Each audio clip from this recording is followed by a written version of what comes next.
So it's agreed. A, for as long as this presidential campaign remains focused on the American economy and what remains of our financial system, Barack Obama has inherent political advantage over John McCain. And it is also agreed, B, that when the campaign turns back to judgment on foreign policy, momentum will trend back from Obama toward McCain. I'm fairly certain on A. But given yet another apparent big new John McCain misstep on foreign policy, B is an increasingly dubious assumption. First, today's politics about the economy. Politics that continue to benefit Obama. Having fecklessly suggested a blue ribbon commission to study the economy 2 days ago, Senator McCain took a far more aggressive tack today. The chairman of the SEC serves at the appointment of the president and, in my view, has betrayed the public trust. If I were president today, I would fire him. Fire him? That sounds much stronger than a blue ribbon commission. One problem? A president can't actually fire the SEC chairman because heads of independent regulatory commissions can't be removed by a president. That's the whole independent thing. Even forgiving Senator McCain's factual error there, his thrust on the fire the SEC chairman idea allowed Barack Obama to parry and then some. Don't just get rid of one guy. Get rid of this administration. Get rid of this philosophy. Get rid of the do-nothing approach to our economic problems and put somebody in there who's going to fight for you. As of yet, the economy is not turning out to be John McCain's issue in this campaign. McCain has telegraphed for months, for years, that he knows that the economy isn't his strong suit. And his vice presidential pick bragged when she was running for governor that she only got a D in macroeconomics when she took it in college. But McCain and his campaign have taken comfort in their belief that McCain's lack of facility with the economy is more than made up for by his good judgment on foreign policy, right? And that brings us to the issue of Spain. Spain? Spain. Who knew we'd be talking about Spain at this point in the presidential race? But boy, howdy, are we. In an interview with a Florida radio station this week, John McCain was asked whether he would meet with the Spanish Prime Minister, Zapatero, a leader who has been at odds with the Bush administration because he took Spanish troops out of Iraq after he got elected. McCain seemed confused about who the interview was asking him about. If you're elected president, would you be willing to invite President José Luis Rodríguez Zapatero to the White House to meet with you? I would be willing to meet with those leaders who are friends and want to work with us in a cooperative fashion. So you have to wait and see if he's willing to meet with you, or you be able to do it in the White House? Well, again, I don't.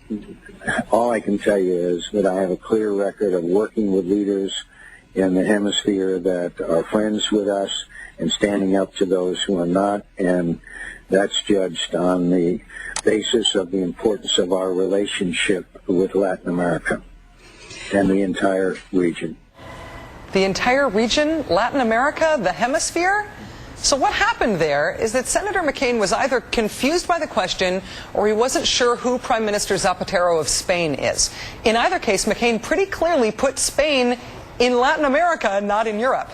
Still, things didn't get truly troubling about this until the McCain campaign tried to explain their candidate's apparent stumble with an aggressive statement which said that he knew exactly what he was talking about. That explanation included this, quote, Senator McCain did not rule in or rule out a White House meeting with President Zapatero. And also, quote, he is not going to make reckless promises to meet America's adversaries. So in John McCain's foreign policy judgment, Spain is possibly an adversary who we can't promise McCain would meet with? Spain? The democracy? With the troops in Afghanistan and the big economy, the big cornerstone of Europe? Add this head-scratcher to a growing litany of them from the foreign policy judgment guy in this race. In this campaign, McCain has said that Iraq and Pakistan share a border. He has repeatedly said that Czechoslovakia still exists. It doesn't. He was confused about the difference between Sudan and Somalia. He was confused about whether it's more NATO troops or more U.S. troops that he wants to send to Afghanistan. He was confused about what U.S. troop levels are in Iraq. He was confused about Iran's relationship with al-Qaeda. He was confused about the difference between Sunni and Shiite Muslims. Remember Joe Lieberman having to whisper the correction into his ear? And then there was that awkward reference to President Putin of Germany, but we don't need to go into that. Add the foreign policy gaffes to the aggressive stance toward bombing Iran, his running mate's assertion that perhaps we do need a war against Russia, and now they're drawing a line in the sand against Spain? Joining us now is Democratic Senator Jim Webb of Virginia. He is supporting Senator Barack Obama's presidential bid. Senator Webb, thank you very much for joining us today. Nice to be with you on the show. Initially, it was thought that Senator McCain did not understand the question or that he forgot who the Spanish Prime Minister was. Now his campaign insists that Senator McCain intentionally will not commit to meeting with Spain, one of our NATO allies. What do you make of this? It could be a gaffe on the part of his campaign. Actually, I really don't want to judge how that exchange went without letting it play out a little bit. I think the problem that we all should be focusing on is the one that the decision that he made with a great deal of clarity of thought, and that is the person that he picked to run as his vice presidential nominee, and as asking the entire country to take an enormous leap of faith here in terms of what the qualifications of that person would be in areas like foreign policy. Republican Senator Chuck Hagel, one of your colleagues, today made news by making some very pointed comments about the vice presidential nominee, Sarah Palin. He said specifically, quote, "She does not have any foreign policy credentials."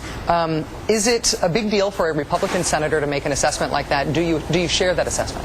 I've been friends with Chuck Hagel for 30 years. He and I came up together as Vietnam veterans, started working on the Hill in the late 1970s. He is a tremendously respected senator by both parties. He's on the Foreign Relations Committee, and he has a long-time friendship with John McCain. So I think that if people look at Chuck Hagel's background, they have something pretty concrete to weigh that comment against. And I happen to agree with him as someone who has spent a lot of my life working on foreign policy and having sat for the last 2 years on the Armed Services Committee and the Foreign Relations Committee, that every American needs to think really hard, whether you're a Republican or a Democrat, about the potential of Governor Palin stepping into the shoes of the presidency without these kinds of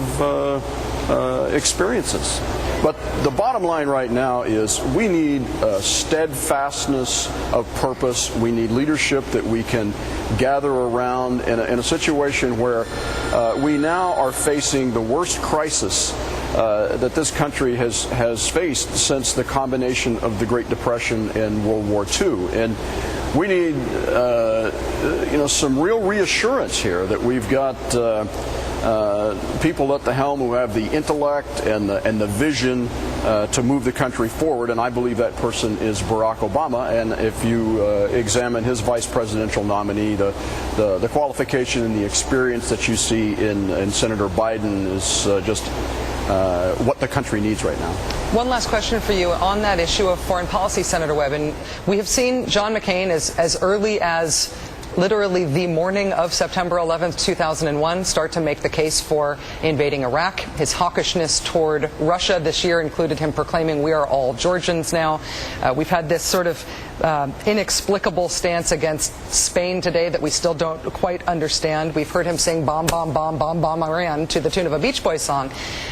His stance on foreign policy is, I would argue, perhaps even more hawkish than the Bush-Cheney administration has been, certainly more aggressive. Do you think that connects to his temperament, or do you think that these are intellectually held positions? I think, in fairness, there are other people who could give you a judgment on that, but I will say this.